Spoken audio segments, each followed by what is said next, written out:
All right, so we're going to dive into some pretty intense stuff today. Oh, yeah. The singularity. Okay. We're talking about a future where artificial intelligence,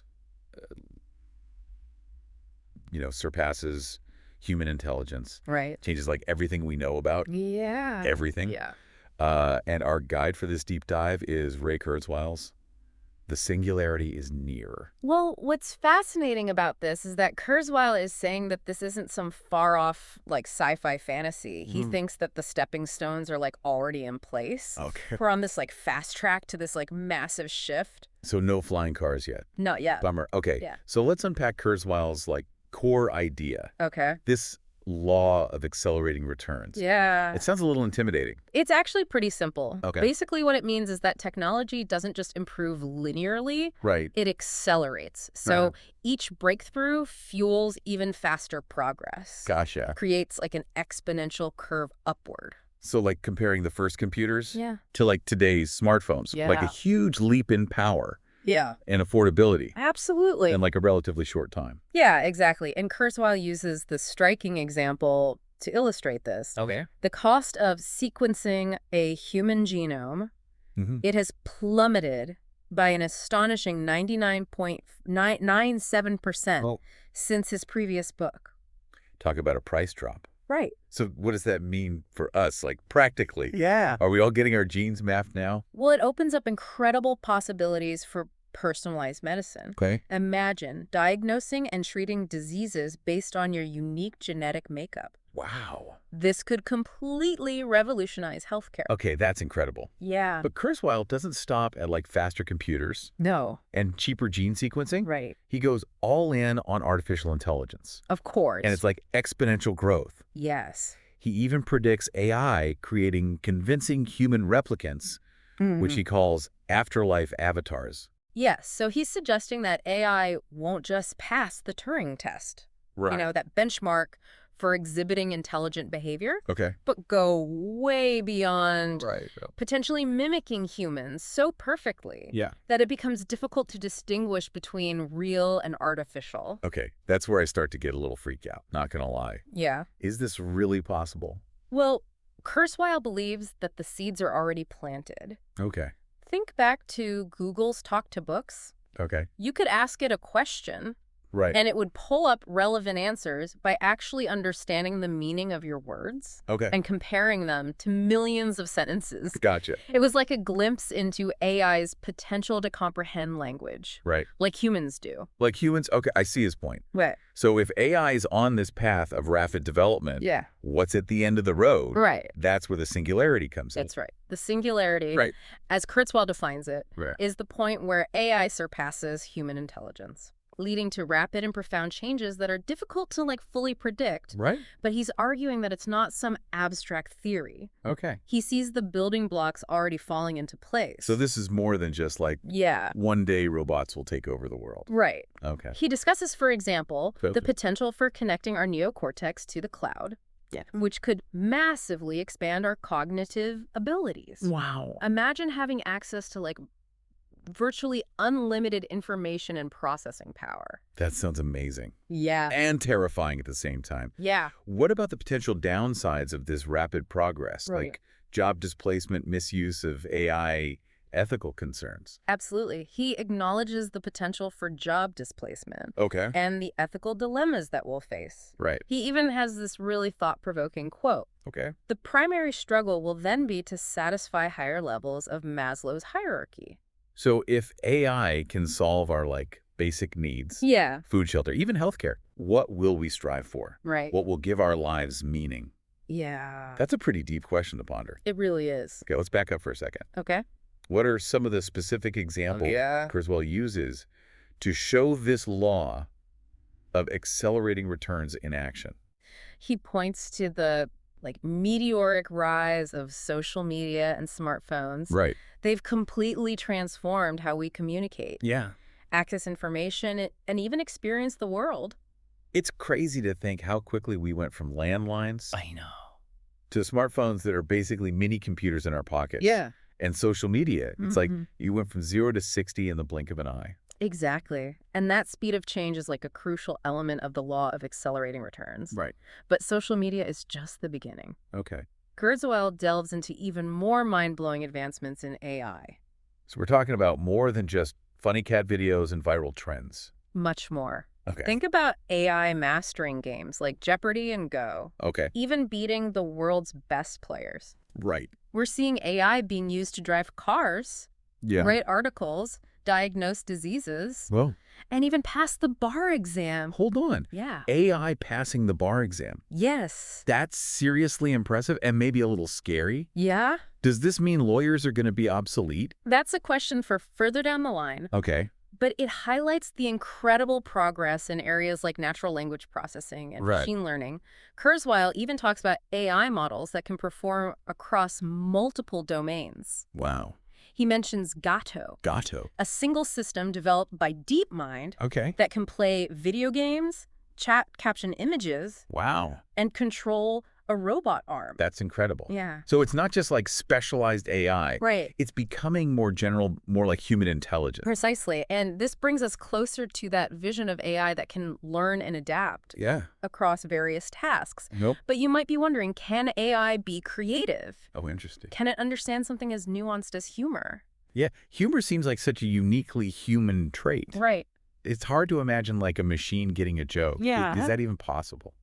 Well, Kurzweil discusses Polem, Okay. a language model developed by Google Okay. that can understand and even explain why jokes are funny. Wait, seriously? Yeah. An AI that can get humor? Yeah. That's wild. He gives a specific example in the book. Okay. Paul M. was presented with this joke. Okay. I was supposed to start writing the paper at 5 p.m., but then I started playing with this cool new language model for 10 minutes. 10 minutes later, it's suddenly 9:30 p.m. Okay. And Paul M. was able to explain the humor perfectly. Wow. That the person got so engrossed in the language model that Right. they lost track of time. Okay, color me impressed. Right. If AI can grasp humor, what can't it do? Yeah. This leads us right back to the heart of the singularity debate, doesn't it? It does. If AI is truly on this path to exceeding human capabilities, Yeah. we're talking about a future that's going to be drastically different from anything we know. And we're not just talking about some far-off future, right? Right. Kurzweil seems to think this is all happening much sooner than we might expect. He argues that the pace of these advancements is accelerating, Right. fueled by that same law of accelerating returns we discussed earlier. Right. And that's what we'll delve into further in the next part of our deep dive. So stay tuned, folks. Things are about to get even more interesting. Okay, so let's shift gears a little bit Okay. and talk about what this future might actually look like. Okay. Kurzweil kind of paints this picture Yeah. that's almost utopian. Okay. Diseases, conquered lifespans, or extended resources are abundant. So we're talking about a future where like cancer and Alzheimer's are just like bad memories, where we can live longer, healthier lives. Exactly. That's pretty incredible to think about. It really is. Yeah. And it's not just about individual well-being. Kurzweil thinks that these advancements could help us tackle global challenges, Okay. like climate change and poverty. That sounds almost too good to be true.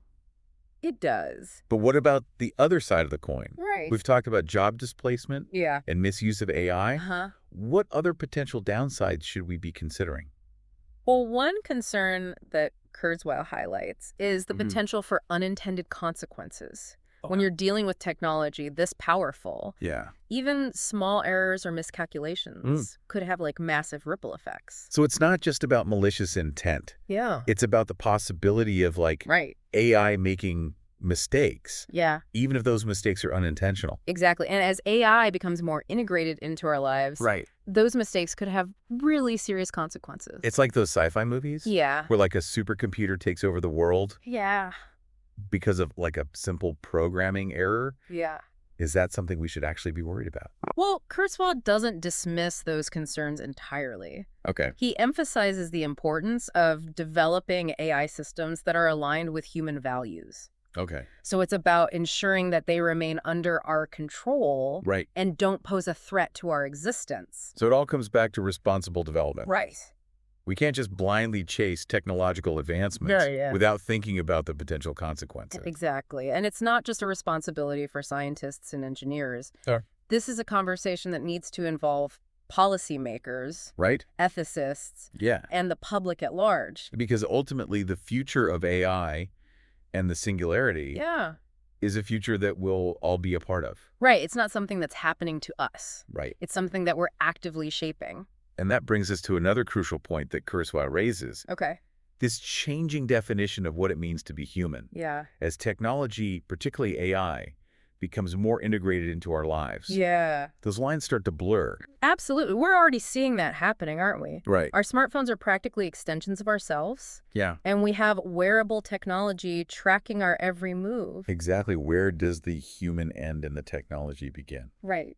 It's getting harder to say. And as we move towards connecting our brains to the cloud, as Kurzweil envisions, that question becomes even more profound. Yeah. Will we still be considered human? Right. If our thoughts and experiences are intertwined with non-biological systems. It's almost like we're on the verge of creating like a new species, one that's part human, part machine. Right. It's a pretty mind-bending concept. It is, and it's happening faster than most people realize. Right. Kurzweil is arguing that the pace of these advancements is accelerating, Right. driven by that law of accelerating returns we discussed earlier. So we're not talking about incremental progress here. Yeah. We're talking about exponential leaps forward. Exactly. Are there specific examples of this happening right now? He points to the rapid development of powerful language models, Okay. like GPT-4. Yeah. They're already demonstrating remarkable capabilities in Yeah. language comprehension reasoning Right. and even creativity. You mentioned earlier that GPT-4 can understand hypothetical situations Yeah. and reason about the relationships between objects and actions. Right. That's pretty impressive, It is. especially considering how new this technology is. It's a crucial step toward AI developing what's known as world modeling. Okay. The ability to understand and reason about the world in a way that's similar to how humans do. And Kurzweil sees this kind of world modeling Yeah. as a key precursor to the singularity, right? Exactly. If AI can understand the world as we do, Yeah. then it can start to like solve problems and Yes. make decisions in ways that we can't even imagine. Precisely, and that's where things start to get really interesting Yeah. and potentially a little unsettling. We're talking about a future where AI might be capable of surpassing human intelligence in almost every way. It's both exciting and daunting at the same time. It is. It's hard to even wrap our heads around the magnitude of the changes that could be coming. Right. Where do we even begin to prepare for something like this? That's a great question, Yeah. and one that we'll explore in more depth in the next part of our deep dive. Okay. We'll look at what Kurzweil suggests we can do to navigate this rapidly approaching future. Well, I, for one, am ready to hear what he has to say. Yeah. Let's dive into part 3. All right, so we've covered like a lot of ground already, from accelerating returns to the potential of AI. But how do we actually like prepare for a future where the singularity might be just around the corner? Right. What does Kurzweil suggest we do? Well, he emphasizes like understanding the forces that are driving this like rapid technological advancement. He argues it all comes back to information technology and how it like feeds on itself to create these exponential growth cycles. So like Moore's law. Yeah. The observation that the number of transistors on a computer chip doubles roughly every 2 years. Yeah. That means computers are constantly getting smaller, faster, more powerful. Exactly. And that's been going on for decades. Right. But Kurzweil sees Moore's law as just one example of a much broader principle. Okay. The law of accelerating returns. Right. He argues that this applies not just to hardware, but to information itself. So the more information we have, the faster we can generate new information. Right. Which leads to an even faster pace of progress. Exactly. It's like a snowball effect. Right. And as we move towards a world where AI can access and process vast amounts of data, that acceleration is only going to intensify. So it's not just that like technology is changing. Right. It's the rate of change that's changing. Exactly. It's like we're on this runaway train picking up speed exponentially. This brings us to one of the most mind-boggling concepts in Kurzweil's book. Okay. Mind uploading and brain-computer interfaces. Right. Is he seriously suggesting we might one day be able to upload our consciousness onto a computer? He does. Whoa. He suggests that we might be able to upload our entire consciousness onto a non-biological substrate, Right. essentially achieving a form of digital immortality. Okay, now that sounds like something straight out of science fiction. Yeah. Is there any basis for this in reality? Well, Kurzweil argues that the building blocks for this technology Okay. are already being developed. Okay. He talks about using nanoscale robots Okay. to scan and map the intricate connections in our brains, Gotcha. essentially creating a detailed blueprint of our consciousness. Wow. And then, theoretically, we could transfer that blueprint onto a more durable platform, Okay. one that isn't subject to the limitations of our physical bodies. That's a pretty wild concept, It is. but it raises so many questions. Yeah. Would that digital copy really be us? Right. What would happen to our sense of self, our identity? Those are questions that philosophers and ethicists Yeah. will be grappling with for years to come. Right. But the fact that we're even having these conversations shows how rapidly technology is pushing the boundaries of what we thought was possible. And it all comes back to that central idea of the singularity. Yeah. This point where AI surpasses human intelligence and triggers this, like, cascade of unpredictable changes. Yeah. Kurzweil seems pretty confident that this is going to happen. Yeah, he believes the singularity is not just inevitable, Right. but that it's likely to occur within the next few decades. Wow. So we're not talking about some distant future. Right. We're talking about something that could happen within our lifetimes. That's a pretty big pill to swallow. It is. So what do we do? Right. How do we prepare for something that's so fundamentally transformative? Well, Kurzweil doesn't offer any easy answers, Okay. but he encourages us to engage with these ideas proactively. Okay. He reminds us that the future isn't predetermined. Right. It's shaped by our choices, our actions, and our willingness to embrace new possibilities. So as we wrap up this deep dive into the singularity, Yeah. I think the most important question for our listeners is, Right. what role do you want to play in shaping this future? Are you excited by the possibilities? Yeah. Are you concerned about the potential risks? Right. Whatever your perspective, this is a conversation that we need to be having. Yeah. The future is coming. Right. And it's up to all of us to decide what it looks like. Thanks for joining us on this incredible journey. Yes, thank you. We hope you found it as thought-provoking as we have. Absolutely. Keep exploring, keep questioning, and keep diving deep. Yes. Until next time.